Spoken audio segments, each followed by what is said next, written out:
Mon nom est Marie-France Legault, je suis consultante à la formation pour Clarion Médical Technologies et aujourd'hui, je vais assurer la formation qui comporte sur l'anatomie de la peau et la pathogénèse du vieillissement cutané.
Nous allons aborder les sujets suivants: la structure et fonction de la peau, les types de peau, l'acné et les cicatrices d'acné, les motivations pour les procédures de rajeunissement et de vieillissement cutané et finalement les objectifs du rajeunissement.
La peau a différentes fonctions.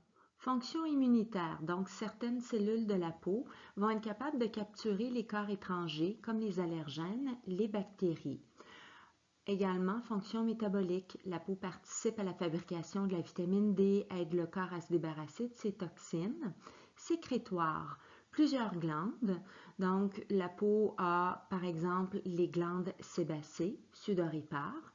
Il y a également la thermorégulation. Le corps est généralement à 37 degrés, puis malgré le fait qu'il fasse plus froid ou plus chaud, cette fonction-là va réguler notre température corporelle. La réception, donc c'est relié à la douleur, les sensations. Exemple, on voit chez certains diabétiques qu'ils ne peuvent plus sentir les doigts, les orteils. Ça s'appelle la neuropathie, donc c'est l'atteinte du système nerveux. Et finalement, on a la protection, donc protéger l'organisme des agressions extérieures. On fait référence aux annexes comme les poils, les ongles, donc ça va former une cuirasse contre les traumatismes.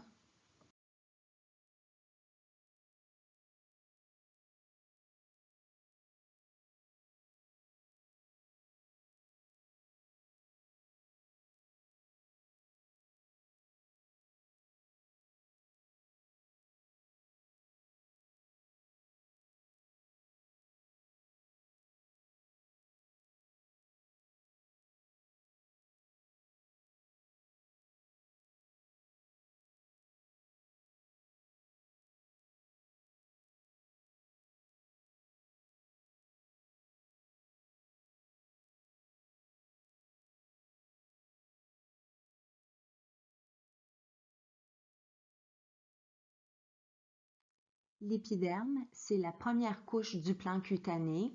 Elle a une épaisseur de 0 à 150 microns. Ça varie d'un sujet à l'autre.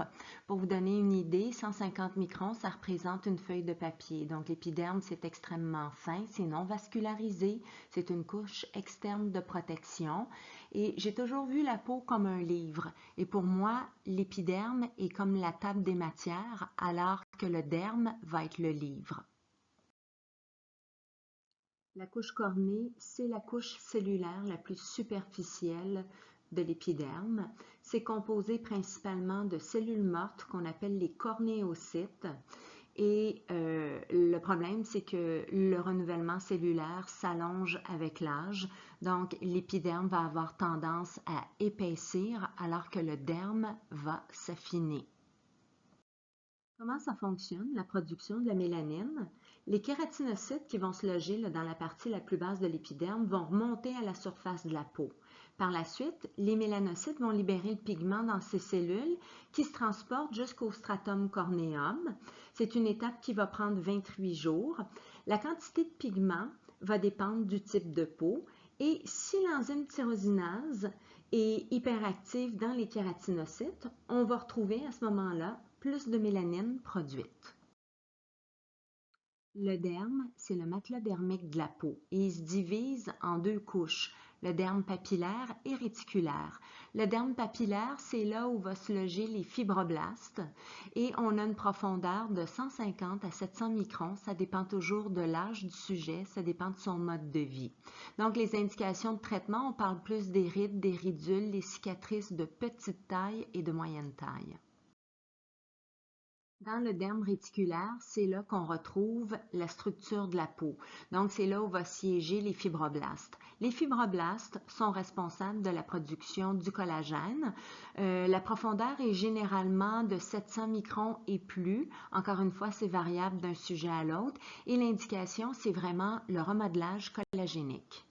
Le derme, c'est le matelas dermique de la peau. On retrouve deux couches. Le derme papillaire qui fournit les nutriments, la régulation de la température. Il y a le derme réticulaire, donc on a le tissu conjonctif qui est dense, les fibres de collagène pour la structure de la peau.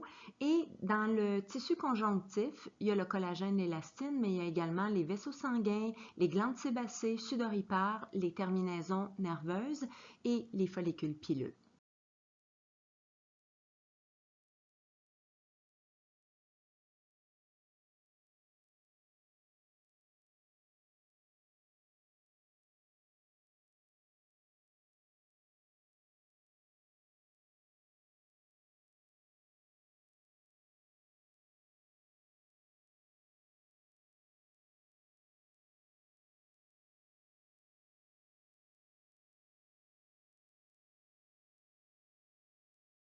Les caractéristiques d'une peau saine, c'est une peau qui est lisse, donc la kératinisation est normale.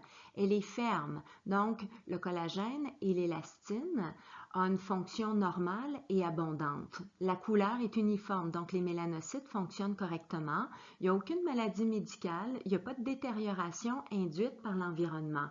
Et quand on regarde le plan cutané et qu'on veut traiter le plan cutané, souvent on va traiter plusieurs structures de la peau à la fois pour plus de résultats. Donc, c'est vraiment une vision globale.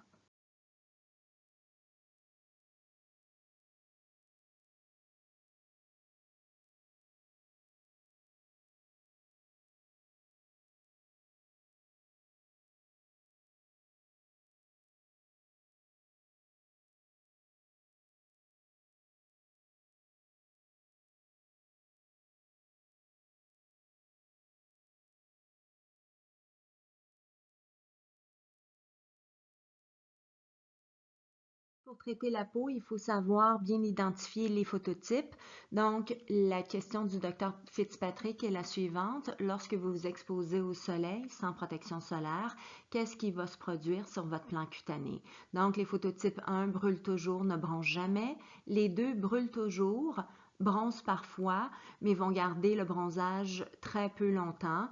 Les 3 brûlent à l'occasion, bronzent toujours. Les 4 brûlent rarement, bronzent toujours. Les 5 sont pigmentés modérément et les 6 ont la peau noire. Il faut également tenir compte du background ethnique. Donc, généralement, les 2 sont des Anglais d'Angleterre, des Écossais, des Irlandais et des Allemands. Les 3 sont des Méditerranéens, peuvent être des Canadiens, des Américains. Les 4 sont souvent des Latinos, des Asiatiques. Les 5 viennent souvent du Middle East, vont également venir des Indes, du Sri Lanka. Les 6 ont la peau noire. Et je vous suggère également de regarder un endroit vierge de la peau. Le meilleur endroit, c'est derrière l'oreille. Chaque phototype a une couleur prédominante. 1, c'est blanc, 2, c'est rose, 3, c'est vert, vert olivâtre, 4, jaune, 5, brun et 6, noir. Les différents phototypes vont réagir différemment sur le plan cutané.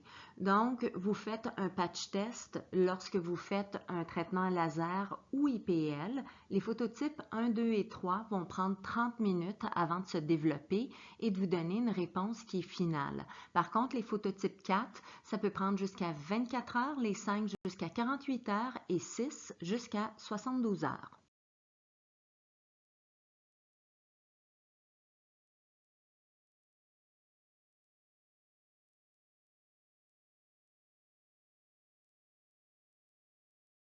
Les phototypes qui sont plus pâles ne sont pas très équipés pour être exposés aux UV, alors que les phototypes plus foncés sont plus protégés. Donc, si vous êtes un phototype pâle et vous déménagez sur une partie du globe où il y a beaucoup plus d'exposition solaire, ben, c'est obligatoire de bien vous protéger contre le soleil avec une protection solaire et les conséquences d'exposition pourraient être un cancer de peau, un vieillissement qui est prématuré, les dommages du collagène, l'élastose solaire, etc., etc.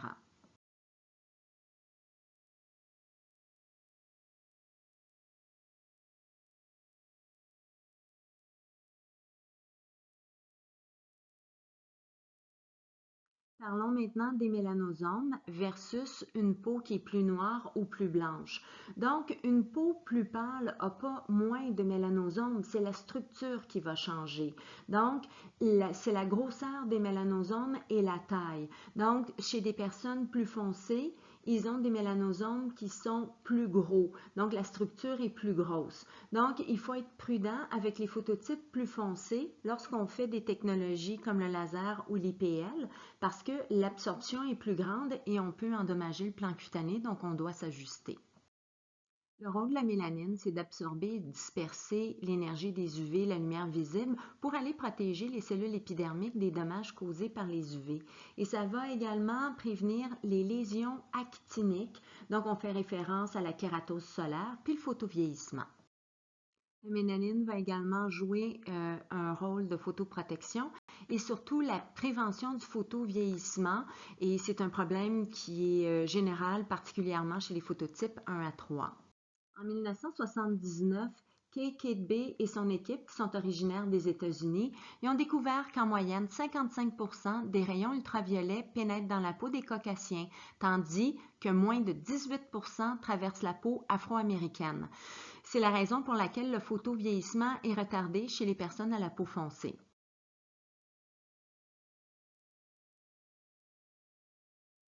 On observe que les phototypes plus foncés sont plus touchés par les problématiques d'hypo ou d'hyperpigmentation, alors que les phototypes plus pâles, eux, vont être touchés davantage par le vieillissement prématuré.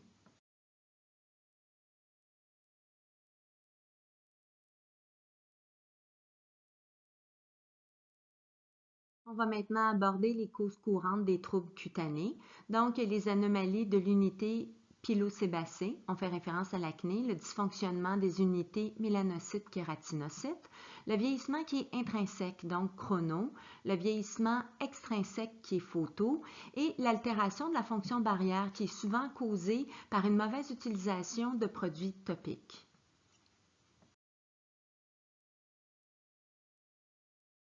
L'acné vulgaris, c'est une pathologie liée à des dysfonctionnements d'origine hormonale au niveau du follicule pilosébacé. Ça aboutit à une surproduction du sébum par la glande sébacée et généralement, on dit que 80% des gens qui sont touchés par l'acné ont entre 11 à 30 ans et il y a un 5% qui sont des adultes, des gens plus âgés.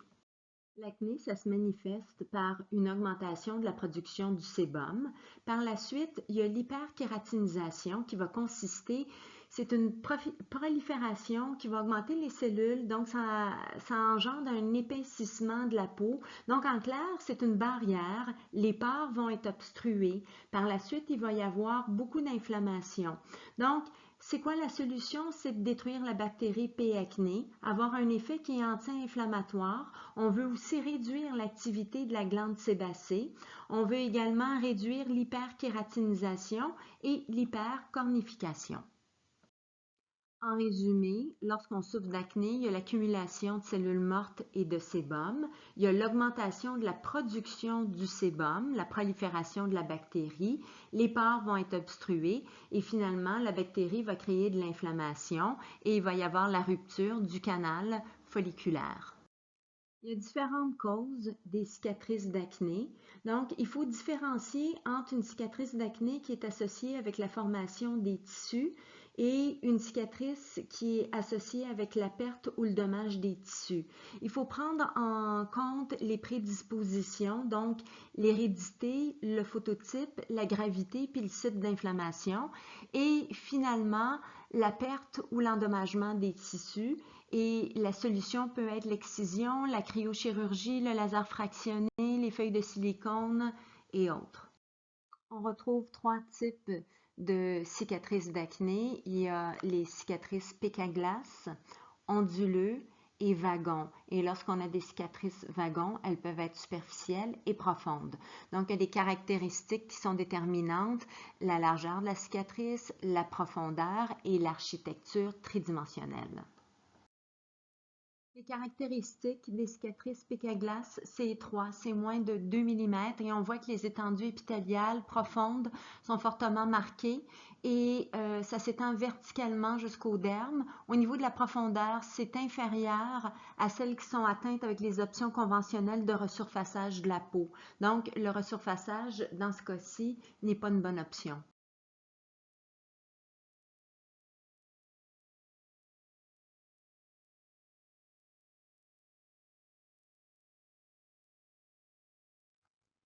En ce qui concerne les cicatrices onduleuses, elles sont plus larges que les cicatrices pic-à-glace. On parle de 4 à 5 mm.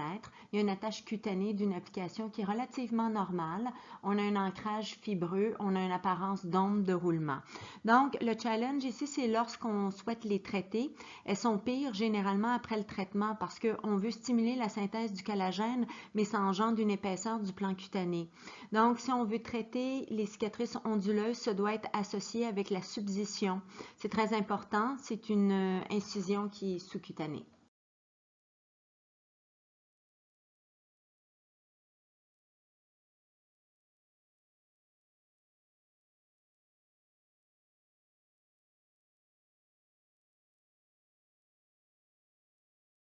Les cicatrices wagons sont généralement peu profondes. Elles sont plus larges que les cicatrices pic-à-glace et il y a une dépression ovale ou ronde avec un bord verticaux fortement délimité.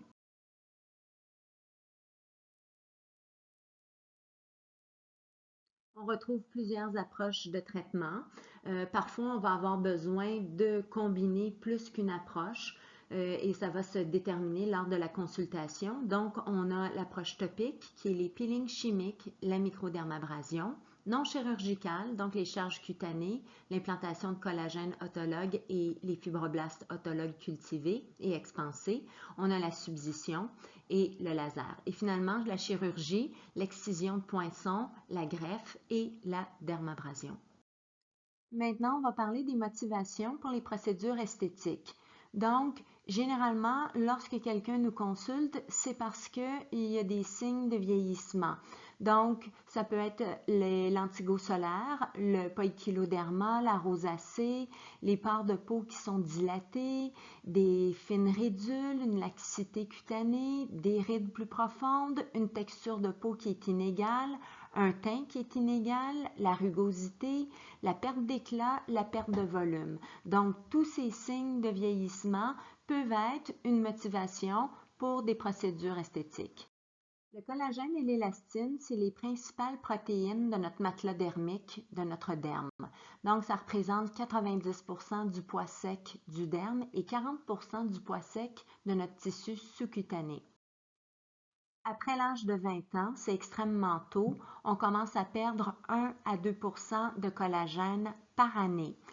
Si vous souffrez de photovieillissement, donc si vous faites des expositions solaires répétées sans protection solaire, vous allez à la cabine de bronzage, vous fumez, donc on va doubler le photovieillissement de 3 à 4% par année.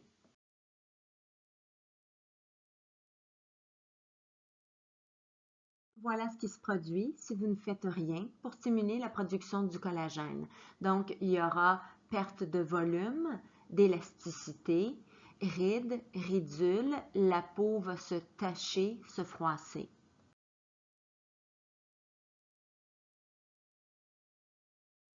À l'inverse, voilà ce qui se produit si vous faites quelque chose. Donc, on a deux photos qui nous séparent de 11 ans et de 32 traitements. Donc, la personne est 11 ans plus âgée, mais elle a l'air beaucoup plus jeune que son âge de pré-traitement parce qu'elle a fait diverses technologies, IPL, laser, radiofréquence, laser fractionné. Donc, la peau est beaucoup plus claire, beaucoup plus lumineuse, beaucoup plus ferme. Le vieillissement de la peau est induit par les facteurs exogènes et endogènes. Donc, au niveau des facteurs exogènes, on retrouve les UV, le vent, froid, pollution. Le résultat, c'est qu'on va avoir un stratum cornéum qui est plus épais, des vaisseaux sanguins étirés, un derme qui est plus mince et des problèmes de pigmentation. Alors que les facteurs endogènes vont être engendrés par les radicaux libres, le mode de vie, la consommation d'alcool, de tabac, le stress négatif qui conduit au cortisol, l'hormone du stress, des troubles de sommeil, manque d'activité physique et chez les femmes, le manque d'estrogène. Donc, le résultat, c'est la synthèse de collagène qui est réduite. Les cellules sont moins nombreuses, on a une perte d'élasticité et au niveau des fibres, manifestement, on a les fibres de collagène et d'élastine qui sont en moindre quantité et moindre qualité. Cette photo a servi de publicité pour un produit topique à base de vitamine C. Donc, l'homme que vous voyez à l'écran est un conducteur de camion et on voit très bien son côté conducteur qui a été endommagé principalement par les UV. On a à l'écran deux formes de photovieillissement. Donc, à gauche, on voit des photos dommages, des anomalies vasculaires, des télangiectasies, alors qu'à notre droite, on voit un dommage qui est induit par les ultraviolets. C'est vraiment une exposition solaire répétée. Probablement pas de protection solaire et on voit la différence entre la région non exposée et la région exposée. Le vieillissement est souvent associé à une microcirculation qui est lente, qui est médiocre, associé également au niveau des veines, des artères et système lymphatique. L'épiderme se compose de deux couches, les cornéacytes et les cellules vivantes. Donc, dans un monde idéal, on devrait avoir 35% de cornéocytes et 65% de cellules vivantes.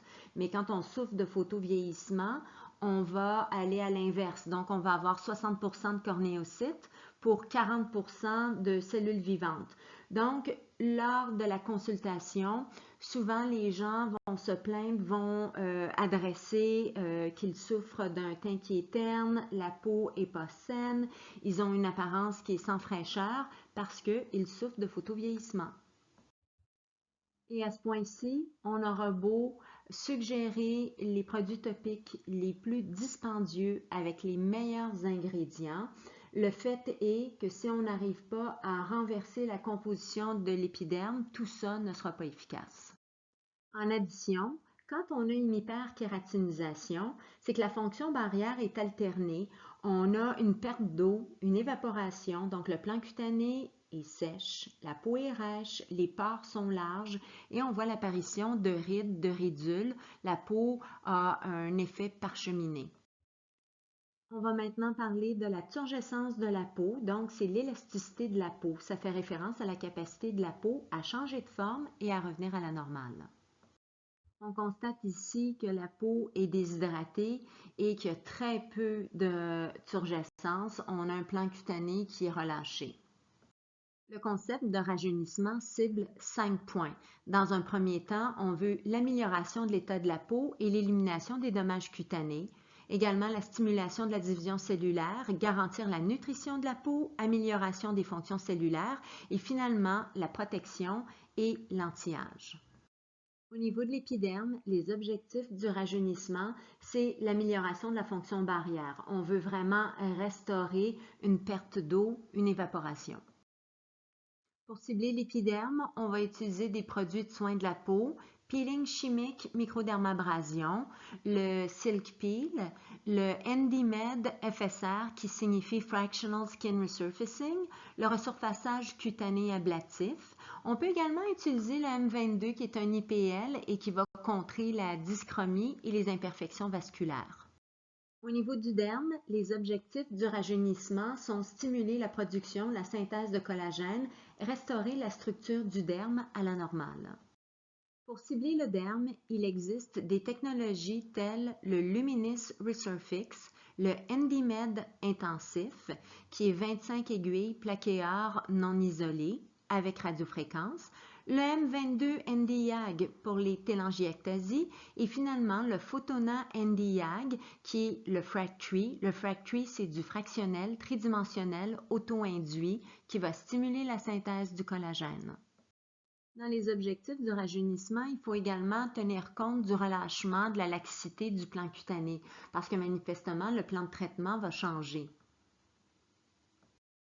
Pour cibler le relâchement cutané, les meilleurs outils sont le ND-Med. Donc, c'est une radiofréquence qu'on appelle 3-Deep. Donc, on utilise la répulsion des pôles au maximum du possible pour aller délivrer l'énergie en profondeur. Il y a également le Photona, combinaison du mode piano et du mode smooth. Donc, on parle de combiner un ND-YAG avec un Erbium-YAG. Il existe différentes options de rajeunissement. Donc, l'important, c'est de faire un plan personnalisé pour combiner différentes options qui vont aller travailler différents paliers du plan cutané. Donc, on parle de préparation topique, peeling chimique, dermabrasion, microdermabrasion, augmentation tissulaire, injection de botox, mésothérapie, microaiguillage, intervention chirurgicale, resserrement des tissus et rajeunissement au laser. En terminant, je souhaite que cette présentation sur l'anatomie de la peau et les pathogénèses du vieillissement cutané vous ont été utiles.